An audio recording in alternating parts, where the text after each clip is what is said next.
بسم الله الرحمن الرحيم. اللهم صل وسلم وبارك على سيدنا محمد وعلى آله وصحبه وسلم. ازيكم؟ النهارده هعمل معاكم طريقة عمل الكبدة بطريقة سهلة وبسيطة جدا. شوفوا، جميلة تتحدث عن نفسها، حلوة قوي قوي قوي. معاكم بقى هنقول لكم الطريقة.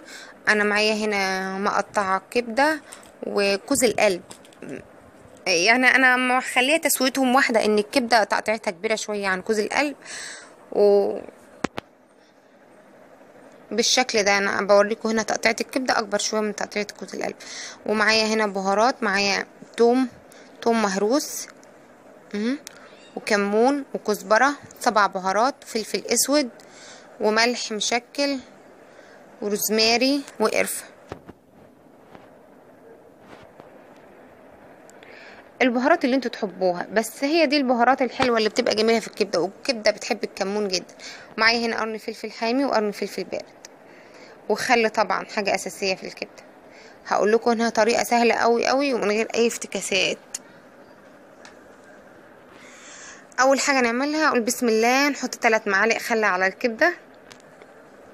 جربوا الطريقة دي في الكبدة، جميلة جدا جدا جدا، جربوها وادعوا لي، مش عايزة اكتر من كده. كل البهارات دي طبعا هحطها على الكبدة، هقلب، هسيبها كده بقى في التتبيلة بالملح كده بحالها لمدة ساعتين. احطها في التلاجة كده بقى واسيبها ساعتين،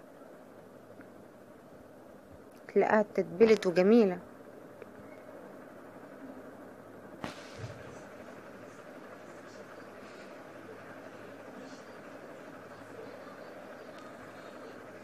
اهو زي ما انتم شايفين.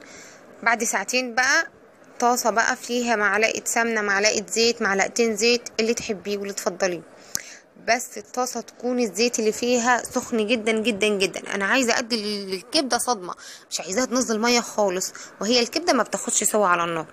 فانا اشوفه اما خليت الطاسة تغلي قوي قوي قوي. معلش كنت مفكرة في المقطع ده اللي انا بصور ونزلتها عملت فلازم هي كده الكبده كده، وانتوا شايفين قدامكم. ما احطش ايدي بقى في الكبده ولا اقلب ولا اي حاجه، لان الكبده ما ينفعش نقلب فيها كتير. اهو انا بقى مش هقلب الا ما احس اللي تحت ده كله خلاص، عشان انا لو قلبت في الكبده من الاول ما احطها هتنزل ميه كتير جدا. انا هوريكم دلوقتي ان الطاسه مش فيها ميه خالص، ولا الكبده نزلت ميه ولا اي حاجه. انا هنا بقول لكم انا ما ينفعش اقلب فيها الا ما احس اللي تحت خالص ناشف خالص، فابدا اقلب فيه.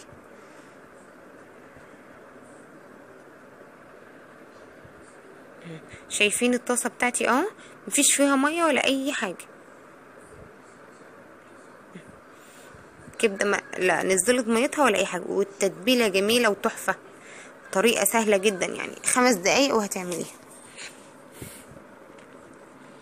شايفين انا بوريكم هنا، شوفوا الطاسه مفيش فيها ميه خالص.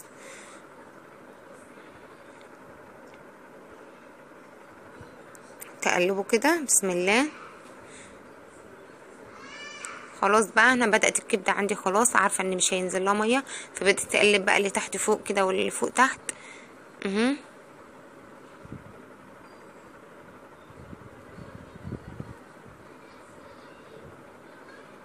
ده هي الكاميرا كمان ظلمها، ده هي كانت ناشفه خالص جميله.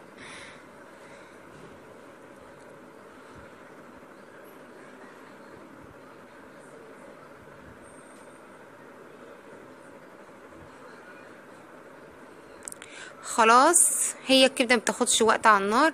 هنزل بقى الفلفل، اقلب بقى تقلبتين الفلفل. خلاص الكبده عندي استوت، هي انا ما سبتهاش حاجه على النار، مفيش، هي بتاخدش وقت اصلا. ببدا اشوفها كده بالمعلقه، لقيتها استوت خلاص. ما تزودوش في سوي الكبده عشان ما تشدش منكم. دي كبده بلدي كانت جميله اهو. طبق بقى وهنزل، شايفين بسم الله ما شاء الله، كانت جميله قوي بقى. حطيت بقى جنبها طحينه، الحقيقه كانت جميله، كانت وحشاني قوي الكبده البلدي، حلوه قوي،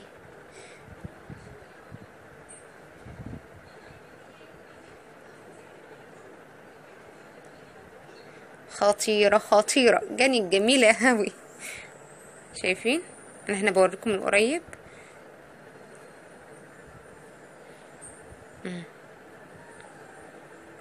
اعملوها بالطريقه دي وجربوها بالطريقه دي، التتبيله بتبقى داخله جواها وجميله قوي قوي.